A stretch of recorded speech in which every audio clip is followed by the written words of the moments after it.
Chers amis, content de vous retrouver et d'aborder avec vous l'ouverture du 6e sceau. Là, nous allons changer un petit peu de décor et vous allez vous en rendre compte, nous changeons de temps. Mais lisons ensemble ce texte. Il s'agit de la fin du chapitre 6 d'Apocalypse à partir du verset 12.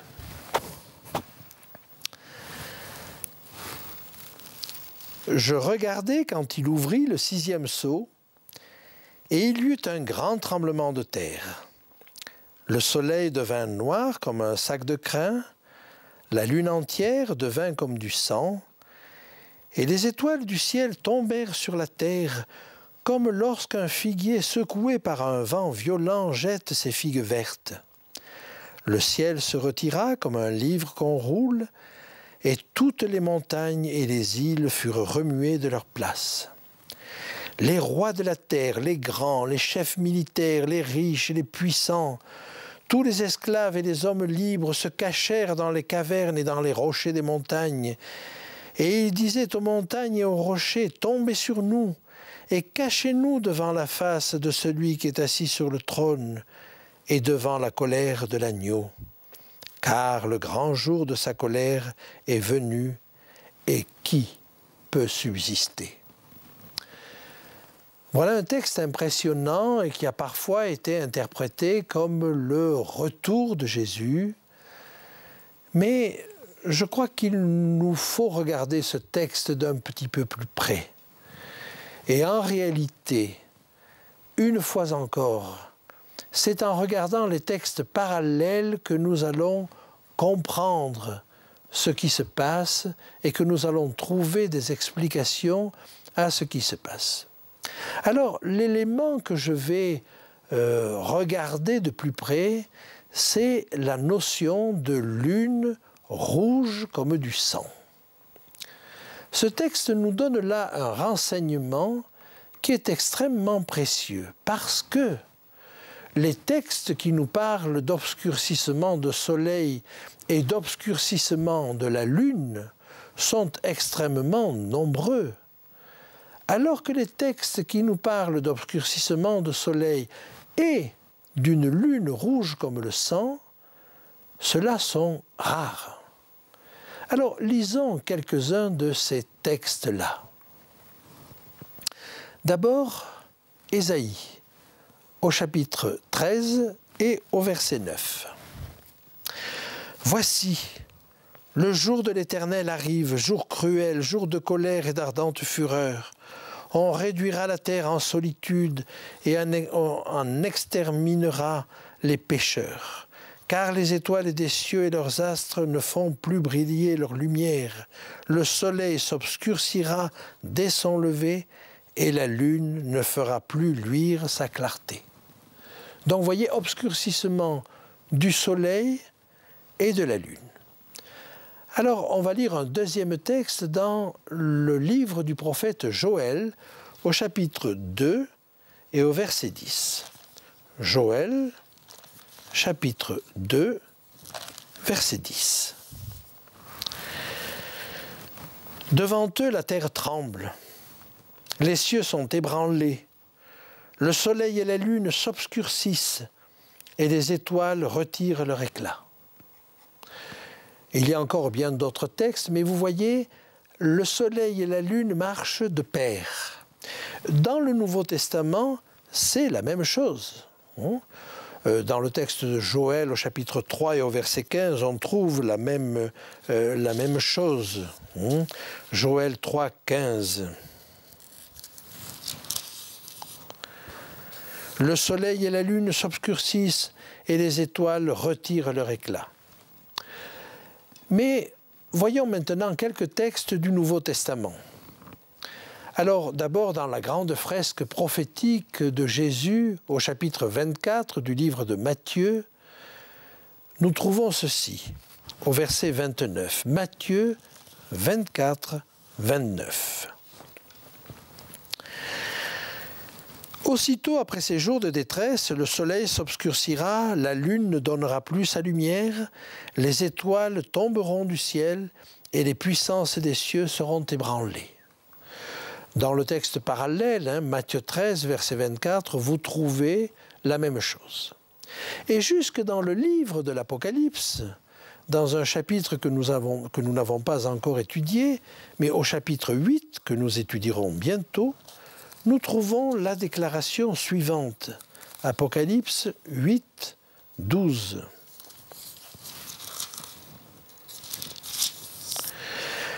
Le quatrième ange sonna de la trompette et le tiers du soleil fut frappé, et le tiers de la lune et le tiers des étoiles, afin que le tiers en fût obscurci et que le jour perdît un tiers de sa clarté et la nuit de même. Après vous avoir montré tous ces textes qui nous parlent de l'obscurcissement du soleil et de la lune, j'aimerais maintenant vous parler de deux textes qui font exception. Alors, ces deux textes sont, le texte que nous venons de lire dans Apocalypse 6, le texte que nous étudions, et puis un autre texte qui se trouve dans Joël, dans le livre du prophète Joël, au chapitre 2, et à partir du verset 28. Dans certaines versions, ce passage, cette fin du chapitre 2, est isolé et forme le chapitre 3, et dans ce cas, le livre de Joël a 4 chapitres. Mais retenons la numérotation que nous avons ici.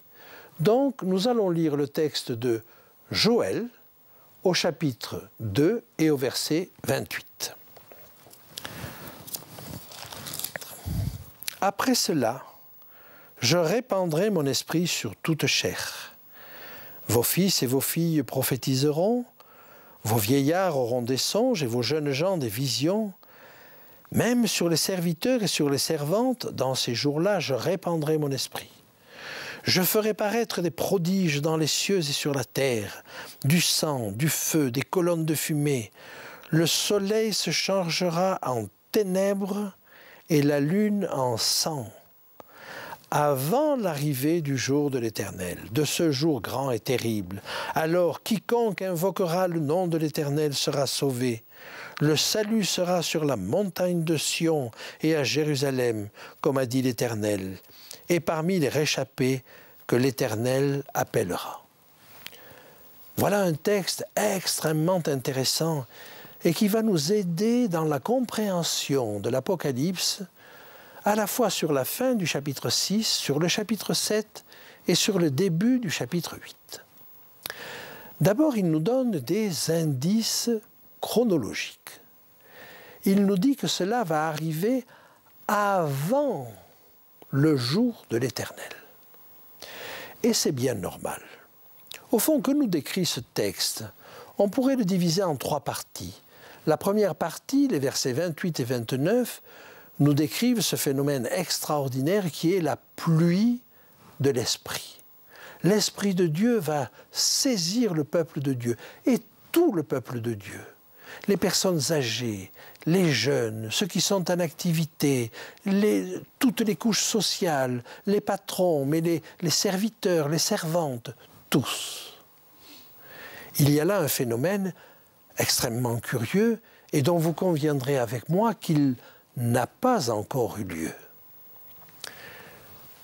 Toutefois, on en a eu une petite image. Et cette image, c'est cette première partie, cet accomplissement partiel de la prophétie, c'est Pierre qui l'a observé et qui a très bien compris qu'il pouvait citer le texte de Joël à cette occasion-là. Et cette occasion, c'était la Pentecôte. Et je vous invite à lire avec moi dans le 2e chapitre des Actes ce qui se passa à ce moment-là. Actes au chapitre 2. Le jour de la Pentecôte, ils étaient tous ensemble dans le même lieu. Tout à coup, il vint du ciel un bruit, comme celui d'un vent impétueux, et il remplit toute la maison où ils étaient assis. Des langues semblables à des langues de feu leur apparurent, séparées les unes des autres, et se posèrent sur chacun d'eux. Et ils furent tous remplis du Saint-Esprit. Et ils se mirent à parler en d'autres langues, selon que l'Esprit leur donnait de s'exprimer. Or il y avait en ces jours à Jérusalem des Juifs, hommes pieux, de toutes les nations qui sont sous le ciel. Au bruit qui eut lieu, la multitude accourut. Et elle fut confondue, parce que chacun les entendait parler dans sa propre langue. Ils étaient tous dans l'étonnement et la surprise, et ils se disaient les uns aux autres, mais voici ces gens qui parlent, ne sont-ils pas tous des Galiléens? Et comment les entendons-nous dans notre propre langue à chacun, dans notre langue maternelle?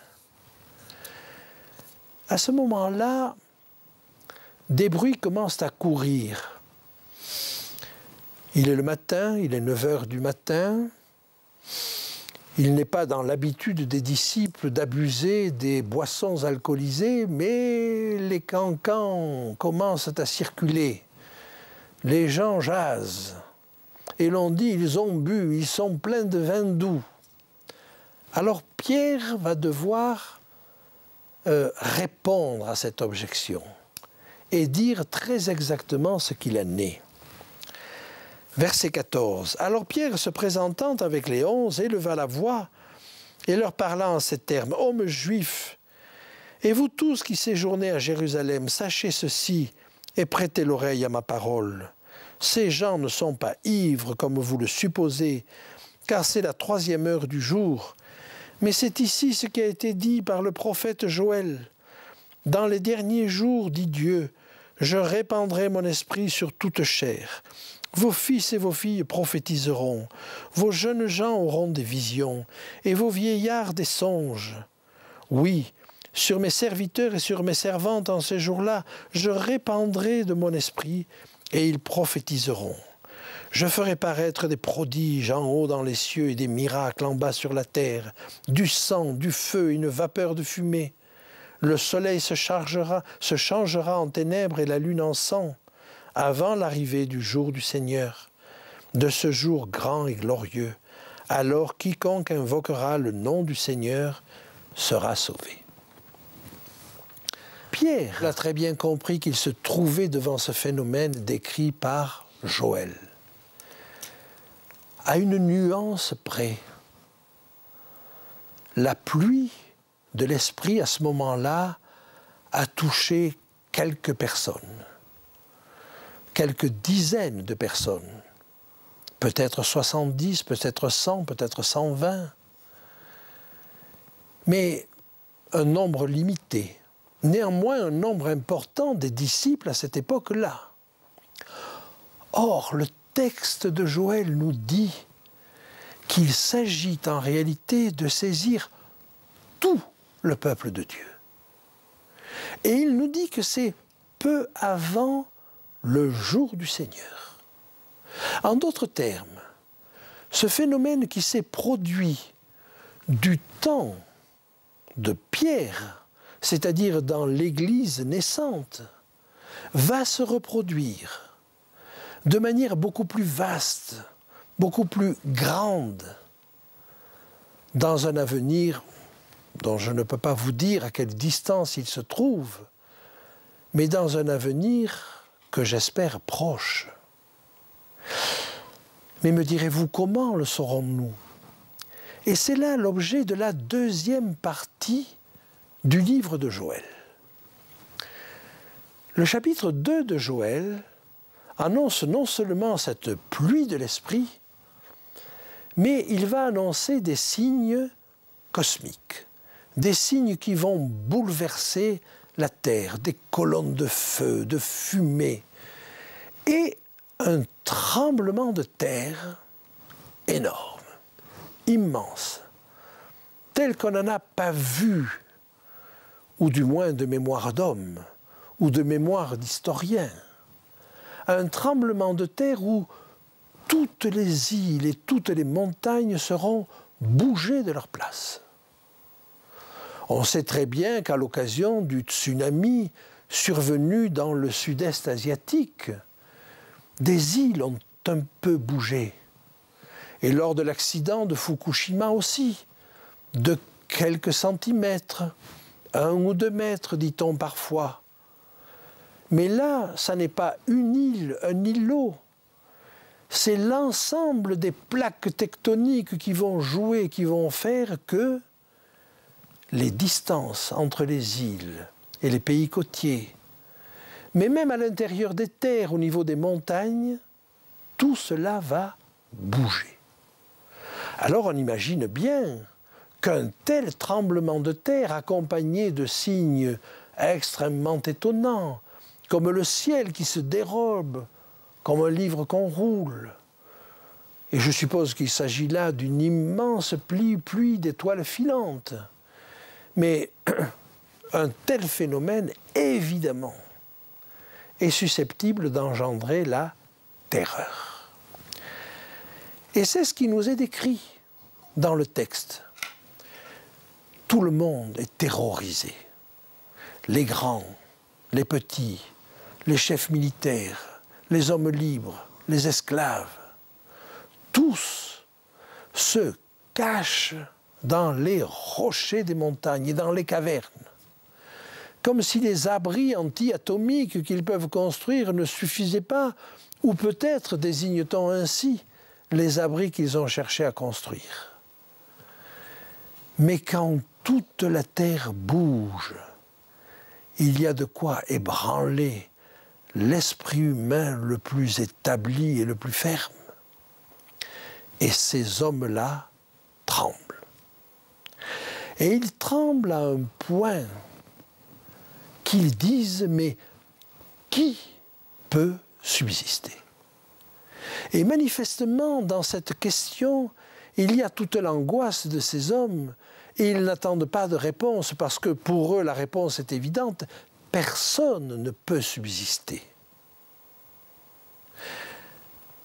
Et Joël, le livre de Joël, dans sa dernière partie, va nous donner une réponse.